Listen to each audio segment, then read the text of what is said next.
Hello and welcome to the first video for the PSAT 8-9 Proctor and Supervisor training.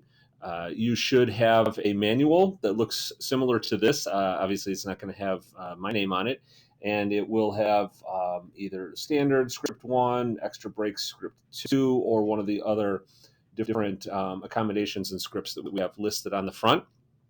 What we're going to do is there's going to be two different videos here. This is video 1. This is going to be a general overview of the PSAT 8-9 for test security and such. And then we'll also talk about before the test questions and filling in bubbles. And then we'll talk about after the test procedures. You will then need to watch a second video, much shorter than this one, that talks about the specific script that you will be administering and the how to manage that appropriately. So you should, like I said, you should have a manual. If you don't have it in front of you right now, pause this video, get it. You're going to want to have the script in front of you while you watch this so that you can take additional notes and make marks in it so that you are appropriately prepared. All right. Once you open that script, you are going to see a page that looks like this. So for proctors and monitors. So this is for anyone that's in the classroom or the hallway, because our hallway people do need to know what they're doing in case they need to step in. First thing is you're going to pick up materials in the cafeteria on test day. After 6:45, we'll have them ready by then. And then please before 7:10. The students are told that testing will start promptly at 7:20. You're going to need time to count the materials before you leave the cafeteria, and then also to get to your room and get it ready for the students to arrive and to start on time. There's a few things that you need to do here listed before test day, on test day. You need to make sure you know these things. I'm not going to point out and read everything in this script to you. I've highlighted a few things that I definitely want to point out, but you need to familiarize yourself with this manual and everything that's in it, not just what I point out. All right, during the test, what you need to do, tasks, preparing the testing room, these items here, post this information on the board, today's date, school code, which is 143796, address, and the testing room code, 3-digit code that's going to be on your roster that will be in your testing box. Make sure you count from the materials. There are 3 separate times that you have to count the testing materials. The first is in the cafeteria when you receive them, as I mentioned earlier.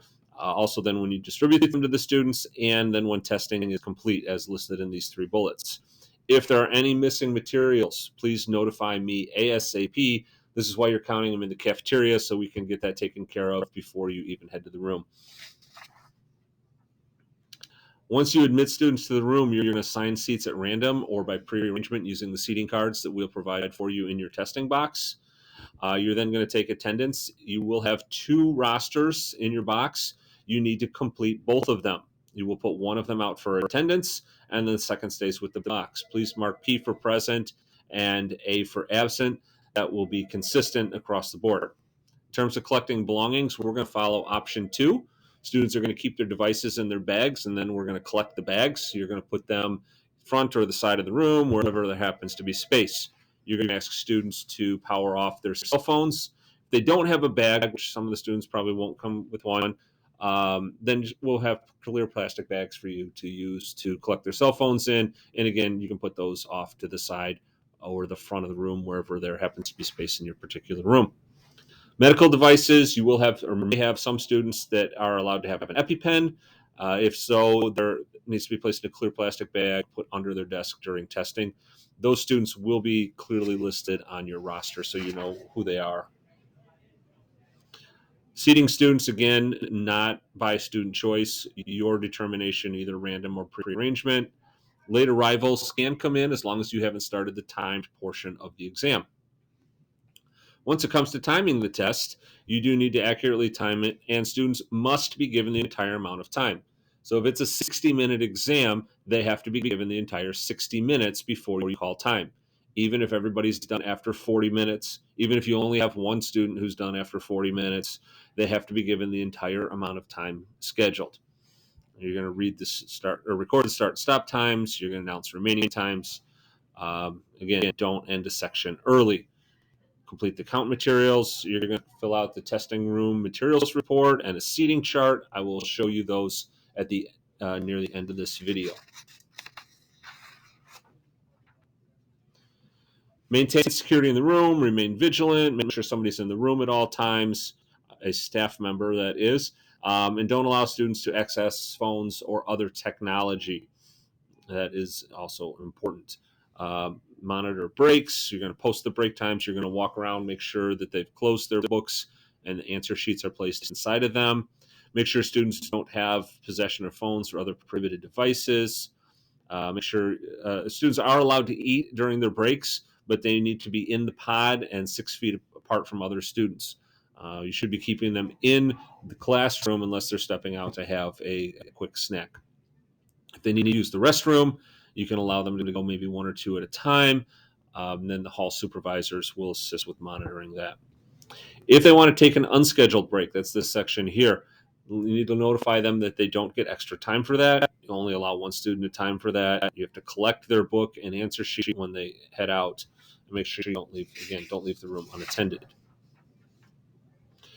If you feel the need to complete an irregularity report, if something happens in the room that you question, please see me right away. I will help you with determining whether or not we need to complete a report, and if we do, I'll help you getting those steps done so we get that completed appropriately. There is an irregularity chart included in the back of this manual, so you can reference that and take a look at those things. We're going to talk briefly here about accommodations. We'll talk more specifically about them in the different scripts, but there is some information in here in regards to pre-recorded audio. If you're doing that, make sure you read the section here in regards to setting up that pre-recorded audio. If you do have pre-recorded audio, Ben, Tanis, Sarah, and Heather will be available that day as floaters coming to the different rooms to make sure you get everything set up appropriately and to answer all of your questions. In terms of breaks, there are some accommodations that have different types of break situations. Some students will receive extra breaks. Those are part of the script, and those are built in between tests, or even some tests are broken in half. Extended breaks, they're just getting double the time on those breaks. So a 10-minute break becomes a 20-minute break. Some students do have extra and extended breaks. Very few, but we do have some. And then we have some students that have breaks as needed. This is the one unique exception. They do get to stop the clock, and they can stop anytime they need to during that test. The clock does stop when that happens. So we'll talk about that in that specific script.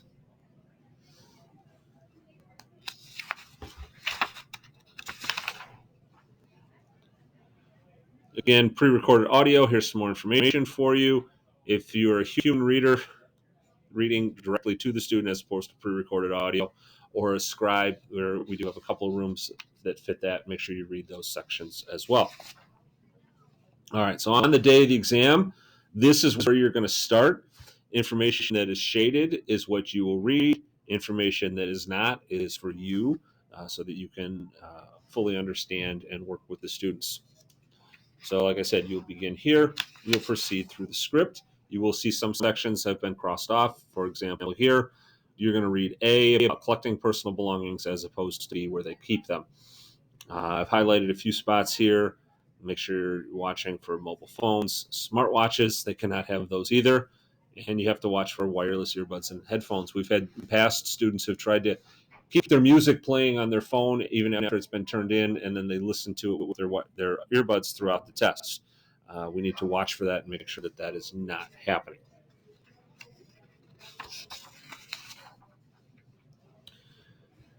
At this point, you'll distribute the answer sheets. You will not have distributed them until it tells you to in the script.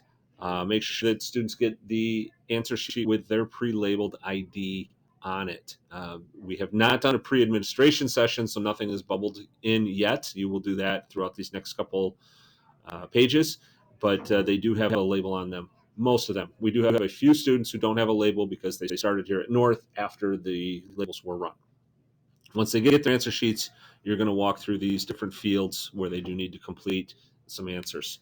This is one, if you have Compass students in your class, where there could be a little confusion because they might say that they don't regularly attend the school because they attend Compass. the answer to that is they should still mark yes, because even though they're at Compass all the time, they're still considered a North student, and North is still considered their home school. So that's how they should manage that question. You're going to continue through field 8, and then at this point is where you'll distribute the test books as it tells you. Please make sure that you give a test book to each student. Do not give them a stack and pass them down the row.